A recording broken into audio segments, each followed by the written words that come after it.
አገራችን በአሁን ጊዜ ምን ውስጥ እንዳለች እኛ የፓርቲ ተወካዮች ልንኖር የምንችለው አገራችን ስትኖር ብቻ ነው። አገራችን በአሁን ጊዜ አንድ ወንድሜ ከዛ ላይ ተናግሯል።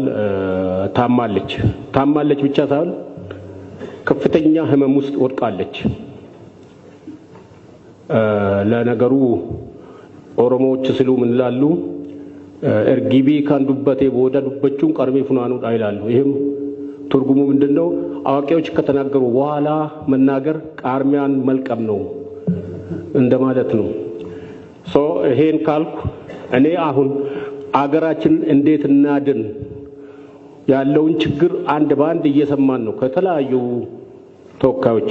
ግን አገራችን ከመታመም አልፋ ወደ መጨረሻ ደረጃ ላይ ደርሳለችና እንዴት እናድናት? ቅድም አንድ ወንድሜ አማርኛው ጥሩ ባይሆንም ጥሩ አድርጎ አስቀምጧታል። አፈቅቤ ሆኖ ሆዱ ጩቤ የሆነ ሰው አስቀምጠን እኛ መጀመሪያ ሆ ብለን ሁላችንም ደግፈን ነበረው። ዛሬ እኛን በጩቤ ሳይሆን በመተረየስ ሊጨርሰን ተዘጋጅቷል። ይሄ ብቻ አይደለም። የኦሮሞ ህዝብን ጡትና እጅ ቆረጡትን አጥንት ከጉድጓድ ሰብስቦ ሐውልት እየተሰራልን ነው።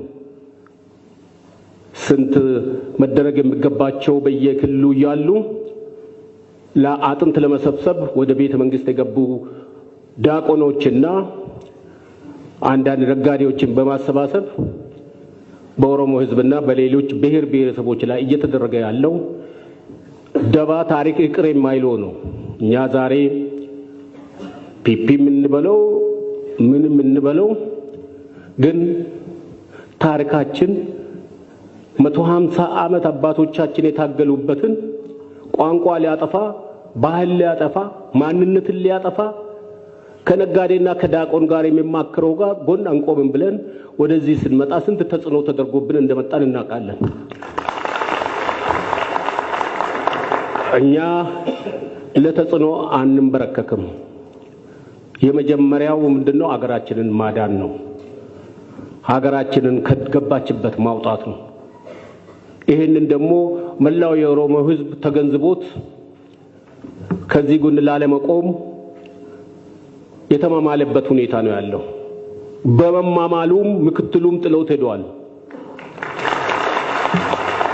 ስለሆነም እኛ አሁን ይሄን አደረገን ይሄን ሰራን ሳይሆን ምን እናድርግ ነው፣ ወደ አክሽን እንሄድ ነው፣ ህዝባችንን እናንቀሳቅስ ነው።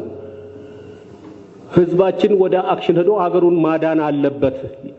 የውሸት ፕሮፓጋንዳ እዛ ቴሌቪዥን ሞልቶ የሚወራውን መተው አለብን። ቅድም ተነግሯል በብዛት።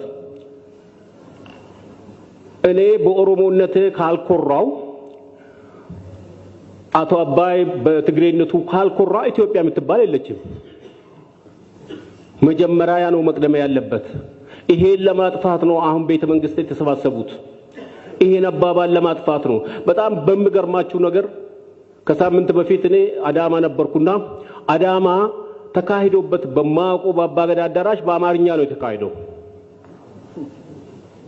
ይሄን የፓርቲውን እንትን ለማስተዋወቅ ለስራ አስፈጻሚ ኮሚቴዎች ተብሎ በአማርኛ የተካሄደበት ሁኔታ ያለ ነው። ያካሄደውም ደግሞ ራሱ ጠቅላይ ሚኒስትሩ ነው። እኛ በዚህ ላይ አለን ወይስ የለንም ብለን ራሳችንን ስንጠይቅ የለንም። የውሸት አባባል ነው፣ የውሸት አፈቅቤነት ነው። የውስጥ ጩቤ ስላለ